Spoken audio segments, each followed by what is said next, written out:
All right, so this is where we get interactive, and the adorable Aisha Ibrahim has joined me, and she's going to be taking us through the interactive segment. Hello, Aisha. Hello, Israel, and of course, it's been an interesting start of the week. And you know how to join this beautiful conversation? It's on facebook.com/joynewsontv. On Twitter is on Joy News on TV. You know the rules. Let's keep it tight. No harsh words. Let's make it beautiful.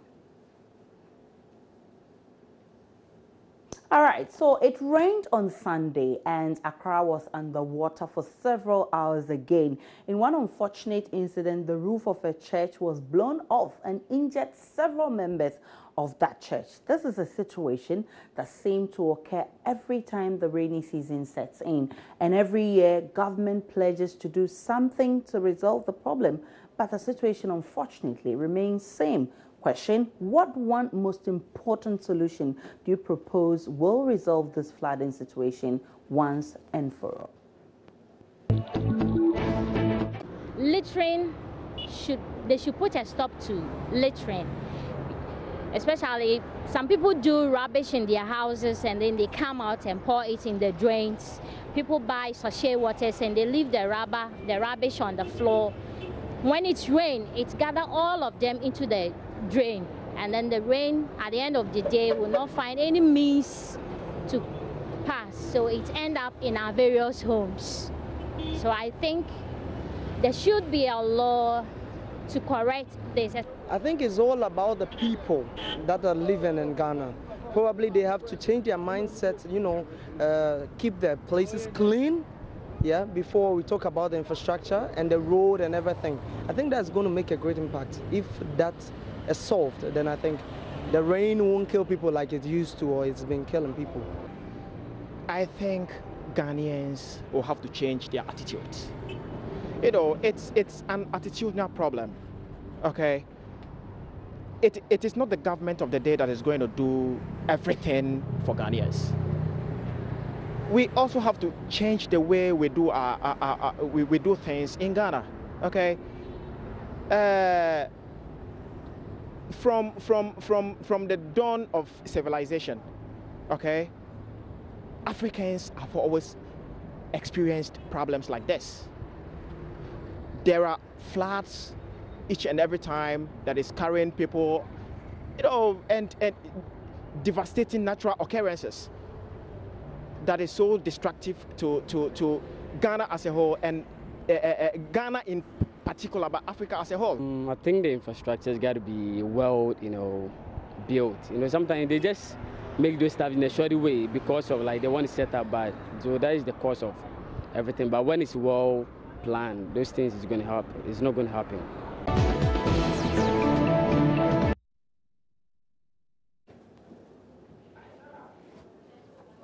All right, so those was from the streets of Accra. Let's check what you've been posting on Facebook. Estela Pia says, 1, open gutters must be covered. 2, those who dump refuse should be sanctioned to avoid blockages. 3, buildings and waterways must be pulled down. 4, gutters should be properly constructed.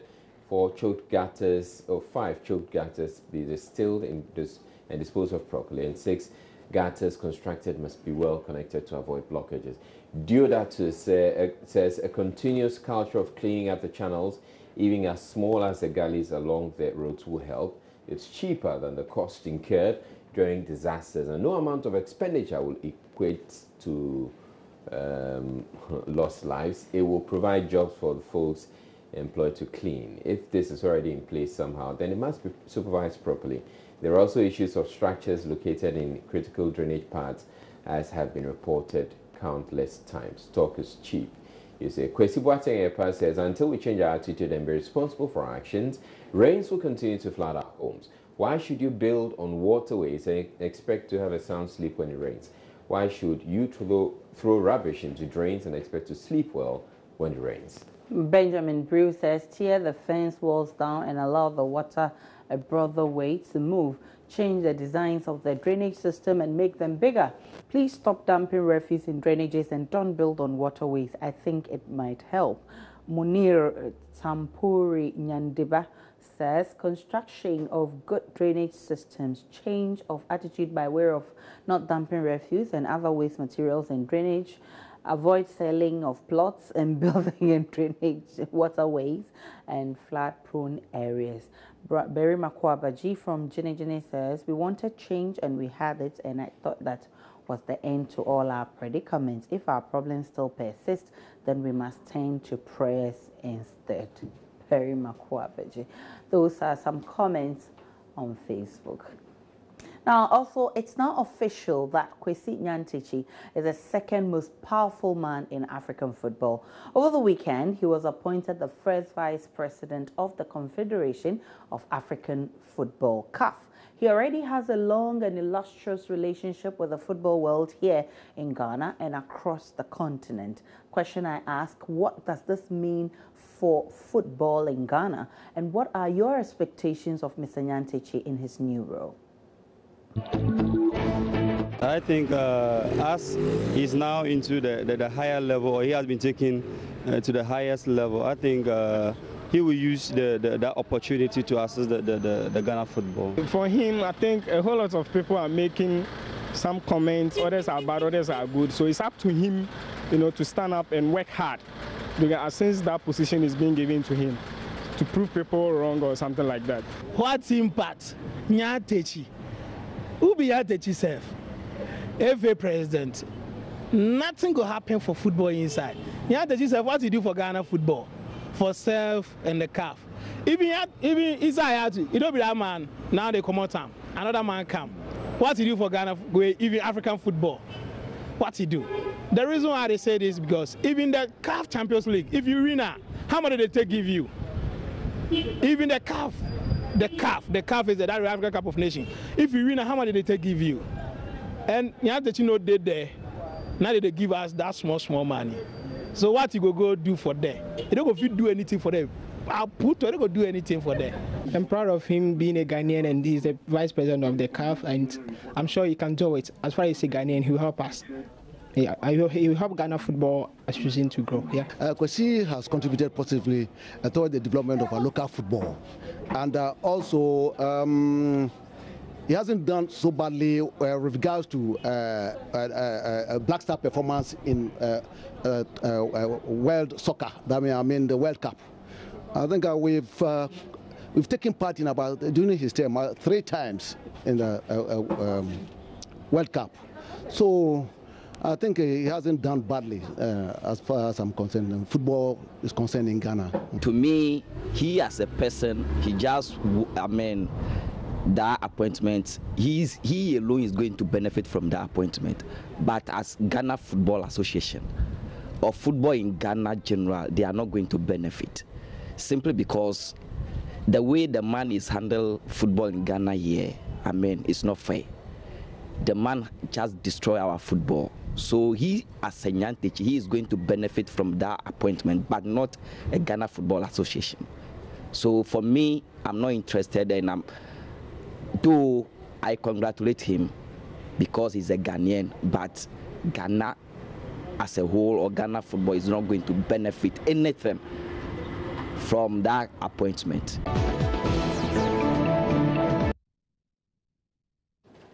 So those are some comments, and indeed Israel is mixed reactions there. While some think that, of course, the man has done well, and so he'll bring some important stuff to Ghana football. But I say it's indeed an honor to have a Ghanaian, be named vice president. That's very important. It's but something we as should to whether we would benefit from it or not, I believe we would. We would benefit. I mean, where else would he send this?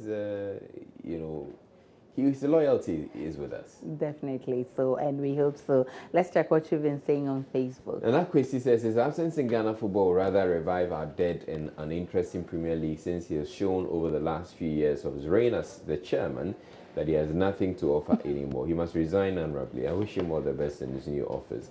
Jay Trevor says there are a lot of question marks about his management style, but Ghana has been to the World Cup 3 times. Maybe just as Wow Stars, Ghana may lift the next AFCON. Okay. Amen. Steven says he has been a CAF member since, And what did Ghana get? Masa, the man is building his CV to become the next CAF president.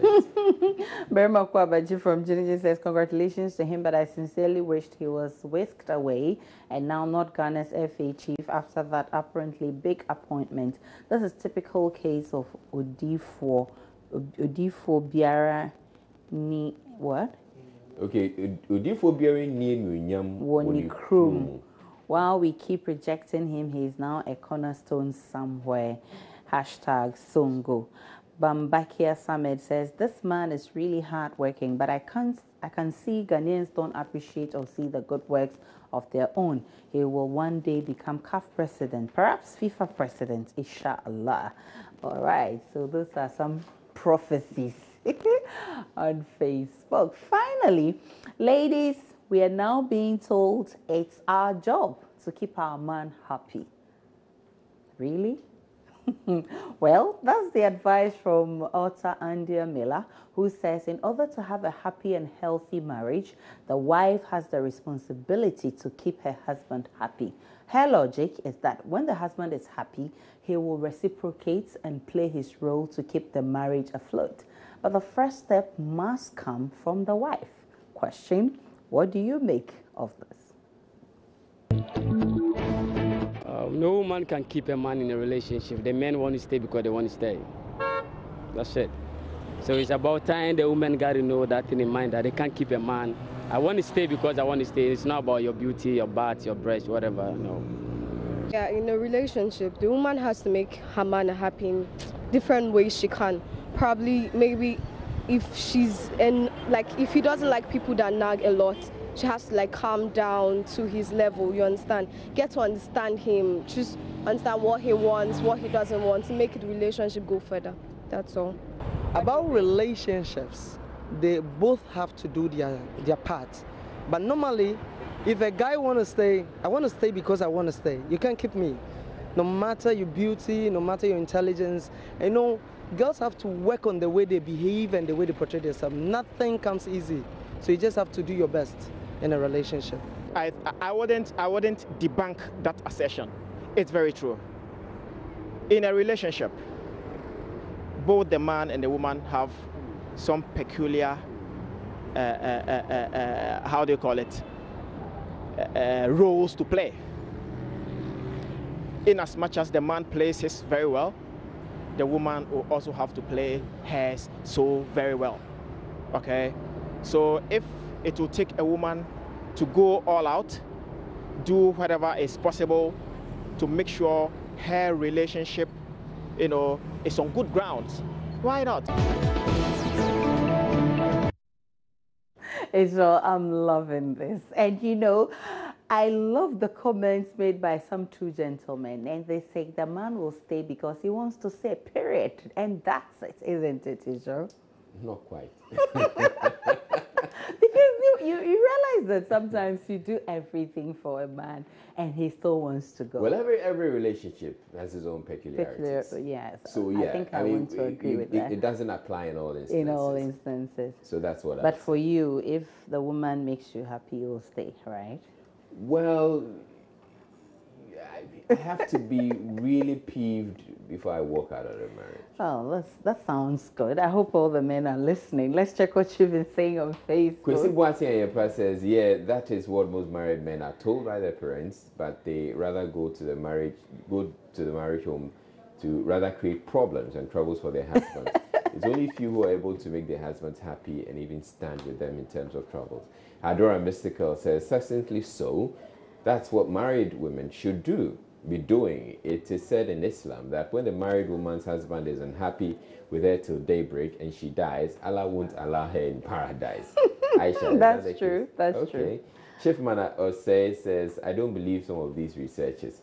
But this one, dear, is true. Women are supposed to make men happy in every way. In fact, a wife is defined as a wonderful instrument for enjoyment. So wonderful instrument for enjoyment. And to God be the glory. Let the saints say amen. And Bambakia Samet, okay. Bambakia Samet says that's very true. That's the first responsibility of a married woman, though the man needs to do some, but only when the woman places her plays her part well. Eddie Abuchi says, it all depends on the partner that you're married to and not must for the woman to always make the man happy. Life and marriage is never a straight path that you can smile and laugh your whole life. Bad and rough days will surely come, and a man needs to be strong to make his partner or the wife happy and to overcome sad moments, because women in general are feeble and need upper hands of support to comfort them in time of misery.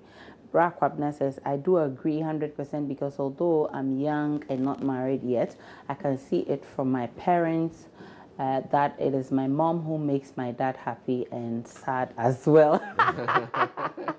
But I think I tend to agree to this advice, because a lot of the times, if a woman does not show the man some care, and one of the ladies said that if you're a nagging wife and the man is already tired from work, he comes home, instead of taking him in your arms and, you know, making him feel at home, you're now coming to start all the thing, you know, so you just piss him off. You know, and again, every man and what they want. There's a man who will be fulfilled if you prepare him a nice meal. A nice meal. There's a man who will be fulfilled if you give him a warm bed. Definitely. Everybody and what they want. Everybody. So you have to look out for what makes the man happy. And always meet him there. Because you may do so much for a man, and probably that's not what he wants. It's true. It's true. I think I tend to agree to you. But for Israel, the way I see, I think you like the two. You want the food and the. All right. So let's check our trendy video. All right. So David says we don't have a video. And on that note, we end the interactive segment. My name is Aisha Ibrahim. Enjoy the rest of our program. PM comes next after the show. Don't go anywhere.